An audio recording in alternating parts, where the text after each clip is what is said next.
Welcome back to Actual Proper Podcast. Myself, Reece Farkash, and my wonderful co-host, Twila Amato. How's it going, Twila? It's going really well. It's been a good day. All right, so one of the things we want to talk about this episode was, we try to start them with as much Tim's talk as possible, specifically Roll Up the Rim. So Canadian. Yes, but big things in the Tim's talk this week. Kind of like a TED talk, but more interesting and actually correct. Well...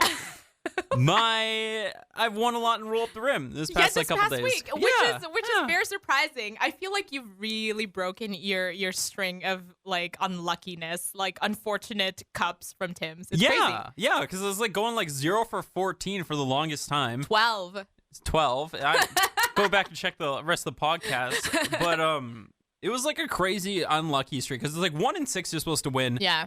0 and 12, and now it's like 3 and 15, I think. Like, I won like 3 times in a row. Yeah. It was great. Like, and 2 coffees, and like a donut, and like, I think I might have, no, I don't have another coffee. Just those 2 coffees and a donut so far. But that's pretty neat. That's so good. And yeah, like, and on top of all this, like, right in between coffee 2 and winning donut, they announced Tim's rewards cards.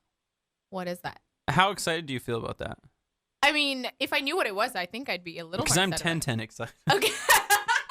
It's actually not very interesting. Okay, but what is it? So I'm confused. it's just like a rewards program like any other store.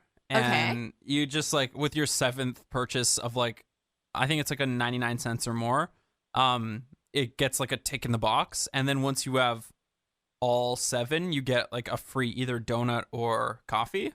Oh, that's really neat. Oh, I get it. Okay, so it's like for... bubble tea or boba places where you of like course. every shut up, okay? But for like every 5th like boba you get another free one. Is it something like that? It's kind of like that, I feel. You ever think when you're drinking like boba tea, like Boba Fett? Because that's all I can ever think about when people mention it. Actually, the first few times, yes, which is why I don't refer to it as boba. I refer to it as bubble tea. But apparently there are differences between bubble tea and boba tea, which I obviously like. It's just too much to unpack, for like one sentence. Also, like even for just one Asian such as I, you either have to get more Asian or more hipster. Yeah, because that's like the Venn diagram of like boba tea. Wow, I feel like this is such an attack on me as a person, as a Vancouverite. Like. I feel like I'm being attacked right now. I'm very offended. All right, then we'll go to the next topic, which is after... Wait. Congratulations, by the way, Thank for you. breaking your unlucky streak with Tim Hortons. I am very happy for you. Thanks, because it was actually like you broke the streak, because it was like you went out and like got like Kyla, which is our coworker, and me coffee one day. Yeah. And that was like my first coffee I won. And then off that coffee, I won another coffee. Whoa. So it was all started by you. Am I the lucky, charm in this situation? Exactly. So are you suggesting I get you coffee all the time? I mean, it wouldn't hurt. No. That's wink, wink. I'm not your... Well, you do have a car now. Secretary. So... Oh, wow. So speaking of cars. So living on the island here, we talked about a lot, how everything's so spaced out. And like, you want to go do stuff in the summer so bad because everything's so far away. Yeah. But truck life, that's what I'm living in right now. You have a car, and it's just honestly, I'm so envious of the gas. Like, because already here on the island, gas is dumb expensive. It's like $1.30 is extremely cheap. Yeah. And that's crazy. And like $60 for a full tank of gas is honestly sounds like the greatest thing. I'd go do so much stuff. I don't know if it's just $60, but maybe something like $70, I think, now that I think about it. But that's still a whole lot cheaper compared to like your truck. It'd definitely be at least 120 for my truck. Oh, that sucks. I'm sorry. And like it goes through so much more gas. Oh goodness. Like, that sucks. Yeah. That sucks. But also, I mean, you're also thinking of like Alberta gas prices too, though, right? When you say like $1.30, because like $1.30, I guess, is the norm now, even on the mainland, where you see gas prices go up to like maybe $1.50, sometimes. Vancouver's crazy. Vancouver has all those crazy high gas prices, but like everywhere else, interior BC, well, interior BC's always been a little higher gas prices, like I would say so. $1.16-ish, maybe. Let's say all of BC just has really, really high gas prices, mostly because of like, the Of course. LNG like thing that is still going on, and with Alberta wanting to push for it. And of course, like it's just a feud, I guess, between these two provinces, Of course. and gas becomes like, I guess, the chip that they kind of just like play around with. And so that's why gas prices are high, and people are feeling the pinch for that, obviously, with that, obviously. So like it's a thing, and that's why it keeps going up. Really, it's well. There was the huge spike, of course, like when those refineries, there was accidents there. Oh, for sure. It went up to almost $1.60 here, I think, and then it's slowly come back down to $1.30. But $1.30, it's been like that for like almost a year now. Yeah, but so actually, it's not going to change. Like right. now that they got us like paying that amount of price, and like doesn't seem like no one's really making enough fuss about it, that they're just like going to leave it there. Honestly, if I were them, it makes so much sense just to do that. Yeah, but I don't know. Like I guess now that I'm paying attention to gas prices and gas, usage and things like that, because I do have a car now, I definitely feel the pinch now too, and like I feel why people complain about these things now, and I'm just like, you know what? I'm right there with you. I get it now. Yeah. So I feel like I have more empathy now towards people who are like, man, these prices suck. Yeah. Do you feel like now you have more of like a reference like Almost to when definitely. people talk about gas prices? Yeah, most definitely. But I mean, I guess too though, like because my dad talks a lot about like gas prices, and like he's really big on. He was always, even before I got my license in high school, he was always big on, Twila, you need to learn how to gas up a car. You need to know like where things are in a car. And I'm like, I'll never have to learn these things. That's what BCAA is for. Oof. Like that's what you're there for, is to gas up the car. And he's like, but one day you're gonna be a young independent woman. You're not gonna have your dad to gas up your car for you. So like I learned a lot of these things like way before, and so I'd always heard a lot about like gas prices and like, kinds of gases or fuel there is. So like I sort of have an idea. Like I've always had an idea, but now that I personally am invested in these things, now that I have to actually hand over my card and be like, okay, put 60 in there, please. You know what I mean? Yeah. Like now I have an idea, like really truly have a concrete kind of like, oh shoot, this is where my gas is gonna take me. Do you know what I mean? Yeah, for sure. And like sometimes like, like I don't want to go for like as many drives because like because gas is crazy right now. Right, exactly. So I'm definitely paying more attention to that now than ever before, because before it was just, how like obviously you have like, I guess, like a theoretical idea of something, Of like course. a hypothetical idea of something versus like an actual practical like knowledge of it. That was me before with like gas prices. Now I have a more practical, Yeah, now you've like, experienced exactly. with it. And I'm kind of just like, oh, good. It sucks. Yeah, and it kind of sucks because like, like going out drives and like just leaving your house is such an important like thing just to be kind of healthy, and just kind of like take care of yourself is just get out of the house. Yeah. But not unless you're a lazy homebody like me. It just stays inside forever. But yeah, like gas prices make that a little bit difficult. But that's true. There are other ways, like you can, like little ways that you can definitely take care of yourself. Oh yeah, for sure. Can I start that? Because I feel like I have a lot of self-care that I do, mostly because I just like to take care of myself a lot. I think self-care, like for sure, I will. Okay, so I feel like this isn't really self-care because I do it every single day.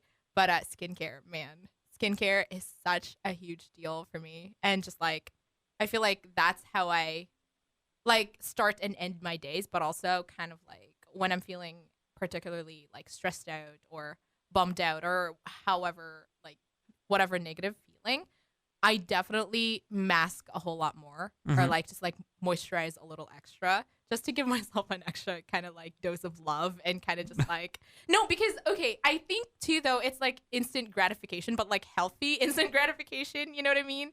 Because it's like, oh, my skin feels really good, and like the next morning you feel great, but you also look great. So it's just like, it's a win-win situation all around.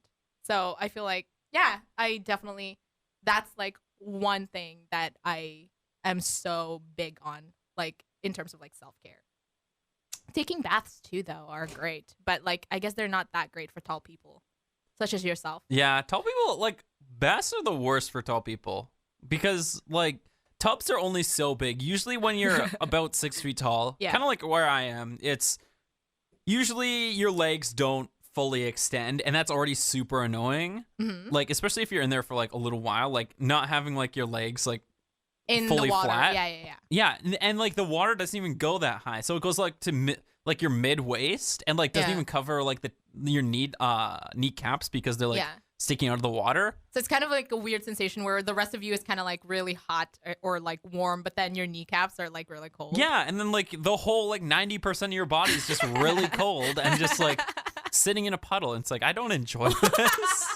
This sucks. Whoa, okay, you make it sound so bad. It is. It's so good. Baths are amazing. I mean, maybe I have the luxury of like being a whole lot shorter and like smaller to be able to be like, you know what, baths are amazing because I fit perfectly in a tub. Like, all of me just fits inside a tub. Do you bath bomb?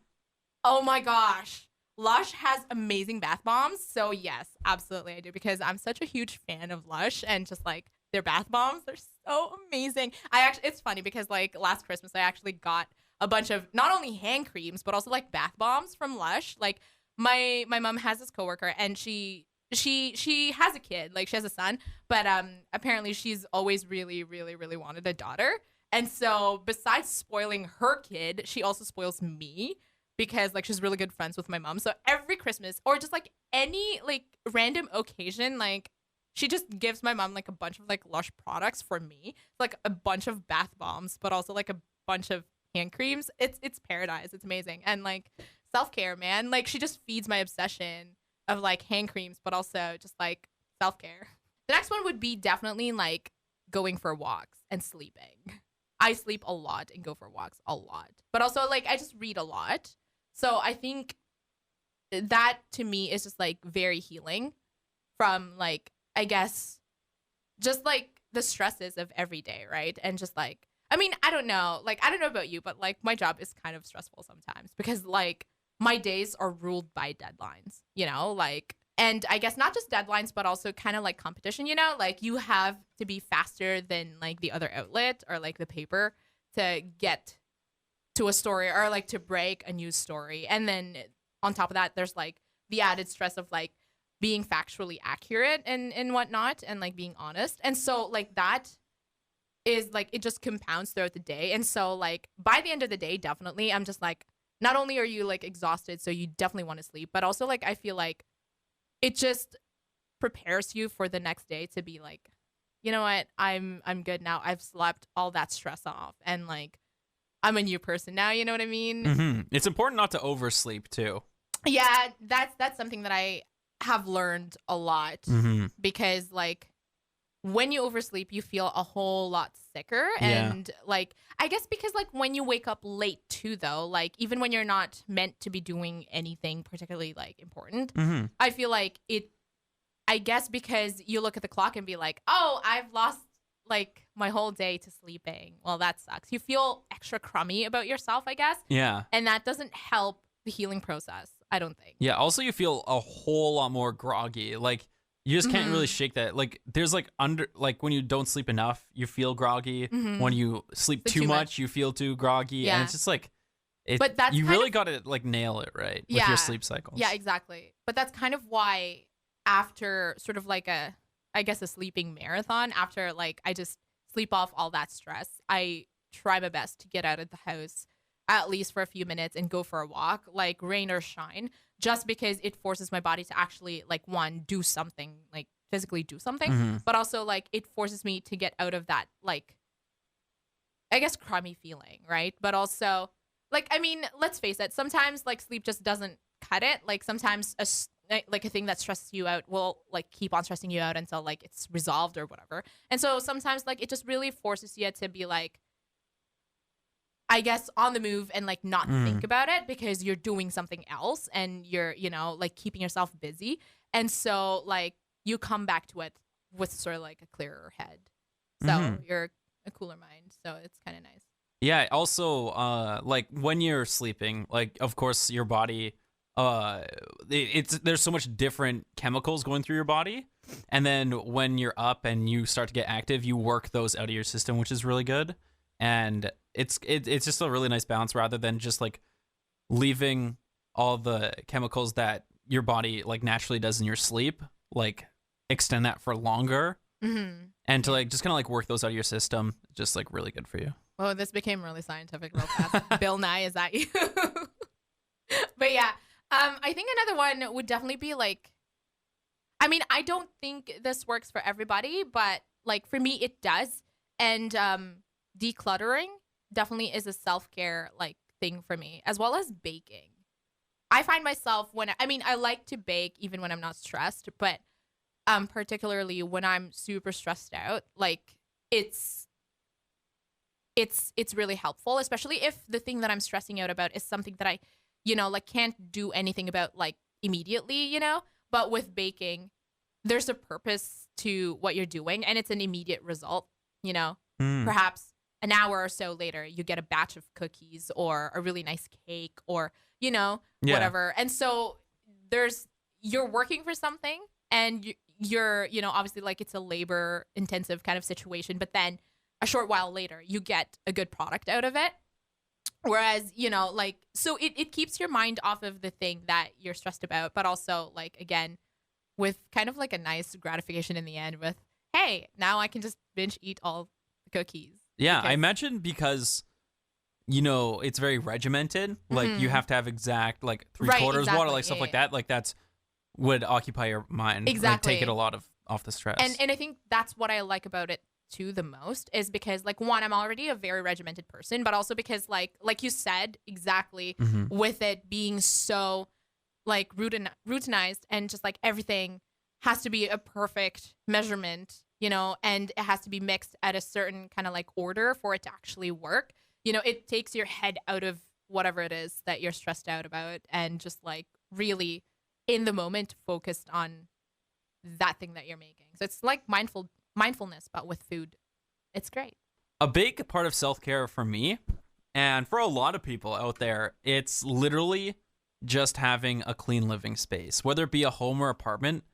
Just the fact that it's clean has such a big impact on your mental well-being. Like you feel so good when your house is clean and you're not doing anything. But if you're not doing anything and your house is messy, like you don't really realize it, but like it has like, it really like brings you down. Oh yeah, absolutely. Especially for me, like I find that like just earlier today, like, make sure the whole house is clean. Like that is just such a good feeling to just be in a clean house. And that's something I think I've definitely realized as I've gotten a bit older too. Like just how much of an impact just like a clean living space is. Yeah, I absolutely agree. Yeah, but you're also 80 years old. Grandpa. Also, not to have like as much stuff on your mind also helps. Like, I have to like do the dishes or like sweep or like clean the bathroom, my gosh, like stuff like that. I love doing dishes when I'm no.